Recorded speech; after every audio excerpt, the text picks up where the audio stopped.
Okay, so the Twitter conversation continues between myself and Tim Osmond from the Infinite Plane Society and Synchro Morpheus and Anissa and other people. And it follows on from the discussion we were having yesterday, which led to a video from Tim Osmond. In fact, 2 days ago, led to a video from him and then my own video in response to that. And the discussion has been robust and it continues.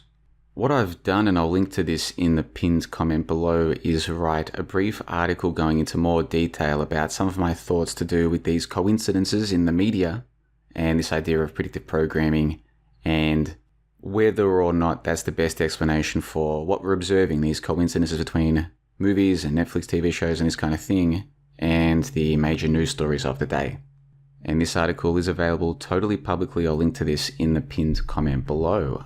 Also, I want to say to those of you who took the time to leave those thoughtful comments on that video, thank you very much. I'm going to do a comment review, both for the comments left on that video and for this one as well. So if you've got thoughts that you'd like to share, then now is the time to leave those comments either on this video or on the presentation from yesterday that I called The Infinite Straw Man. Anyway, Tim Osmond recently wrote that the relationship between intelligence agencies and entertainment media has been well understood for a long time. It's hardly up for debate. We're simply pointing out that this influence includes entertainment and PSYOP integration and synchronization. And then I replied that you are conflating matters. We can accept that the intel agencies, government, military, whatever, are involved in Hollywood and news productions without also concluding that a drop of blood on a football player's head in a Netflix show is proof of foreknowledge of the Trump shooting. So in other words, even if you accept that the intel agencies, the military, the government is involved in the production of movies, Netflix TV shows, news programs, or some combination thereof, or some part of these things, even if you accept that, which I think most of us do, it doesn't mean you have to accept that every coincidence you see in Netflix TV shows or movies was necessarily a clue planted there for this grand PSYOP, where they plant these clues in these TV shows and these movies because they have foreknowledge of major news events that are going to happen later on, such as a Trump shooting or a Charlie Kirk shooting or whatever. In other words, what I'm saying is, yes, you can have the military, government, intel agencies, yes, they can be involved with Netflix or with Hollywood or with news production. That's not the same thing as saying that a drop of blood on a football player's head was put there as a clue by the predictive programmers because later on there was going to be a Trump shooting. These are different things is what I'm suggesting. And if you don't know what I mean about the drop of blood on a football player's head, this is from a show called Fallout.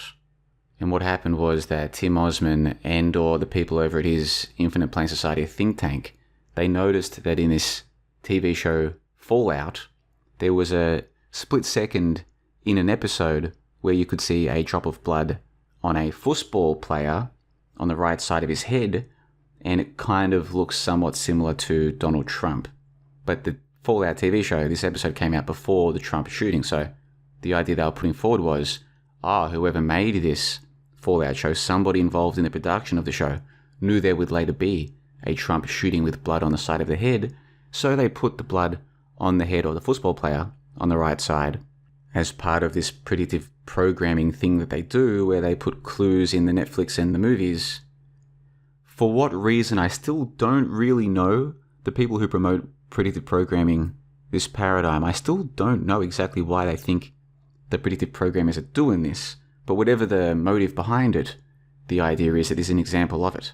And so after hearing that, what I went and did was watched this show, Fallout, which I didn't even know existed up until I heard these guys talking about it. And I went and looked at that episode in particular, and I found there was a whole bunch of other connections, not just to this Trump so-called shooting, but to other major events that some of us might be familiar with. And I wrote this article called The Trump Fallout, where I have a bunch of screenshots from the episode in question, and then I explained why I think these are pretty cool coincidences, but I don't believe in my predictive programmings. However, I still find these coincidences fascinating. And that's one of my main points. We can all find these things interesting, and we don't have to be enemies about it. Other people can look for these and find these connections, these coincidences, and they believe it's evidence of predictive programming.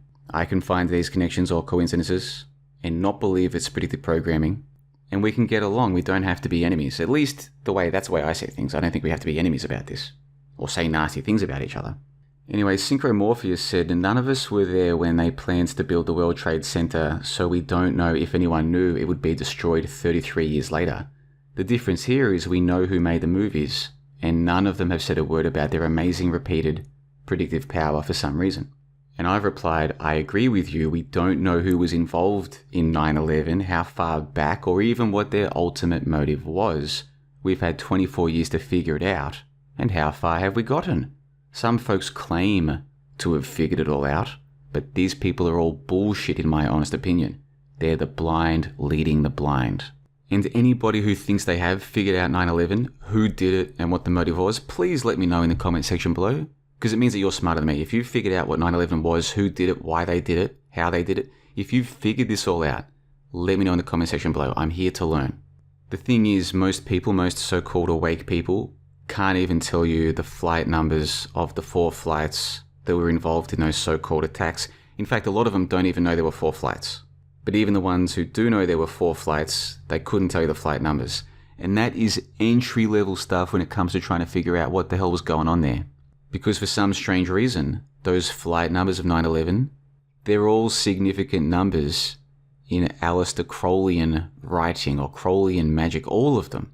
Now, if somebody doesn't even know that about 9/11, how could they possibly think they've figured out what 9/11 was, who was behind it, or what the motive was? And I'm telling you, most of the so-called awake people don't even know that. They don't even know the flight numbers. And I'm not saying this as a criticism of them. I'm just trying to point out, if people don't even know the entry-level stuff, how the hell could they think they've figured it all out? The thing is, I was looking into the esoteric side of 9/11 years ago, years and years and years ago, and I put together a bunch of articles about it, including this one, Transcending 9/11. This was a series that I put together years ago. I'll give you another example. The street names around the World Trade Center complex. What are the street names? Most people couldn't tell you that either. If you were to take the time to look in what were those street names, you might realize they're kind of significant, especially if you're interested in these coincidences, these connections.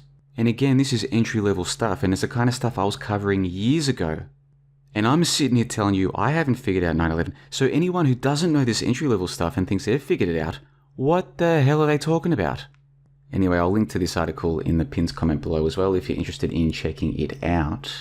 Anissa left a comment, IPS has now blocked me, which further proves my point. There is no openness to debate in that think tank. You only go with the program, no matter how full of holes it is, or you're out.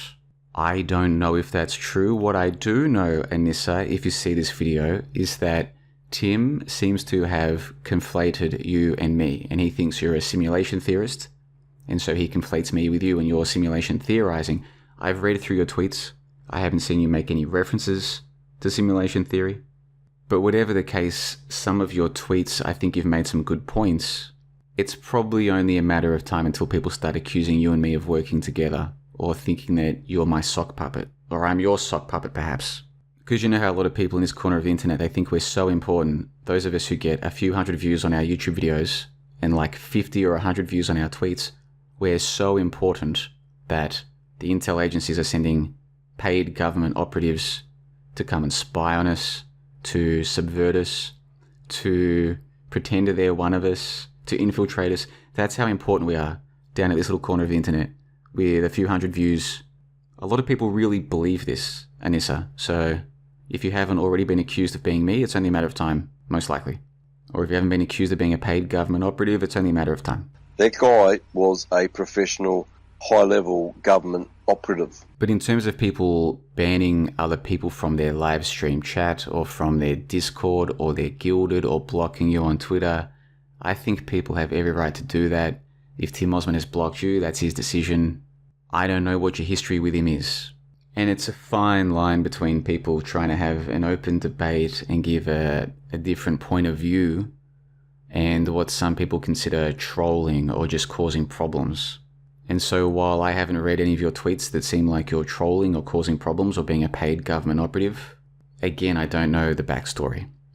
In the 8 or 9 years, whatever it's been since I've been running the JLB Discord, I think I've had to boot either 2 or 3 people in all that time.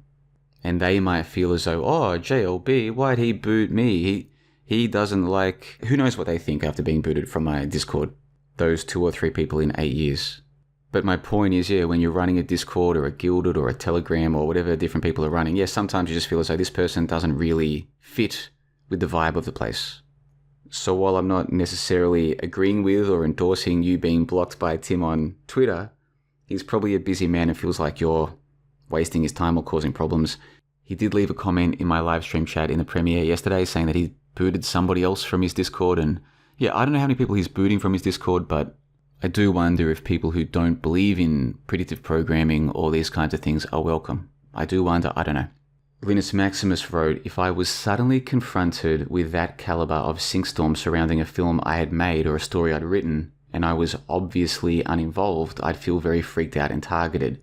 I'm not sure I would speak up or prioritize dispelling the public's confusion over my own.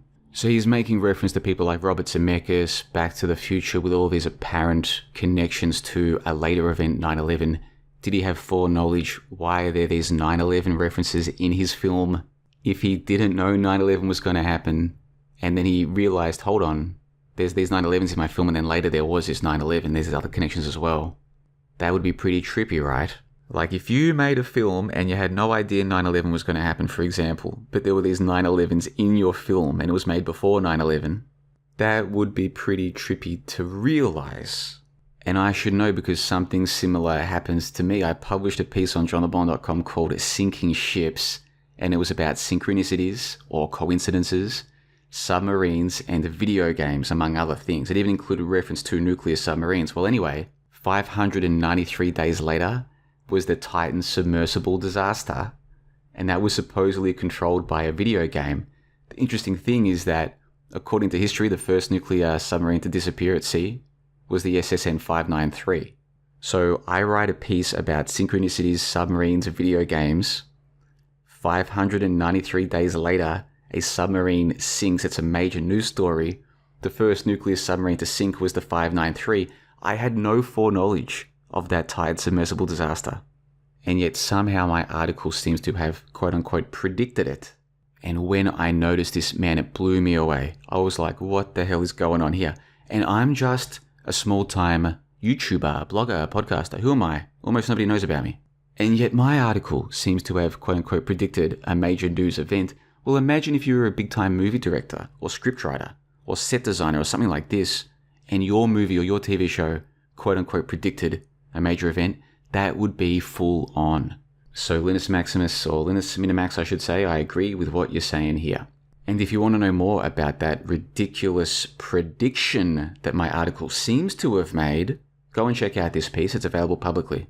It's called The Infinite Straw Man, where I go into more detail about some of the things that I said in the presentation yesterday. I'll also link to the presentation itself and this article that goes into more detail. Both are available publicly. And in terms of the work where I go into more detail about the esoteric side of things, such as this piece, the Trump fallout, this piece, Transcending 9/11, they are available to members of johnthebond.com, the people who support my work and make all of this possible. I've released literally hundreds and hundreds and hundreds of videos and articles and podcasts entirely for free. And I hope people enjoy them. I've also released a ton of content for the people who support my work, and some people come and complain about that. They're like, oh, JLB, you should give it to us all for free. And I'm like, well, I've already given you hundreds and hundreds of articles and videos and podcasts for free. Why do you think you're entitled to... I would never go to someone and say, hey, you owe me stuff. Hey, you're a good mechanic. You should fix my car for free. Hey, you're a good lawyer. You should take my case for free. Hey, you're a good baker and you've got tons of cakes here. Give me one of the cakes for free. You owe it to me. This mindset is crazy to me. And that's one of the best things about having a paywall on johnthebond.com. It filters out the kinds of people who probably I wouldn't want there in the first place. If somebody is the kind of person who feels entitled to other people's work and effort and time and gives nothing back in return, that person and I are probably not going to be simpatico. Fortunately, there are a lot of people who do value the time and effort that goes into some of these pieces. And they're the ones who have access to Transcending 9/11 and the Trump fallout and literally hundreds of other pieces at johnthebond.com. But as I said, I've also got another free piece waiting for you right now that I just published today, going into more detail about the video that I published yesterday, which was also for free. This piece is called The Infinite Straw Man, and I recommend you check it out. Link in the pinned comment below, and whatever comments are left on this video you're watching right now, or on the video from yesterday, I'll be doing a comment review at some point in the future, so you can look forward to that. Big thanks as usual to Tim Osman, Synchro Morpheus, and all the people engaging in the discussion on Twitter at the moment. We might have different perspectives or ideas about how these connections, these coincidences are happening. But that doesn't mean we have to be enemies or be nasty to each other. We seem to be interested in the same things, and we can learn from each other. And I've learnt a lot from Tim Osman and Calcified Lies and all these other people, and I'm grateful for them. And I hope you guys are as well. Okay, ciao ciao, dos skoro, da momche.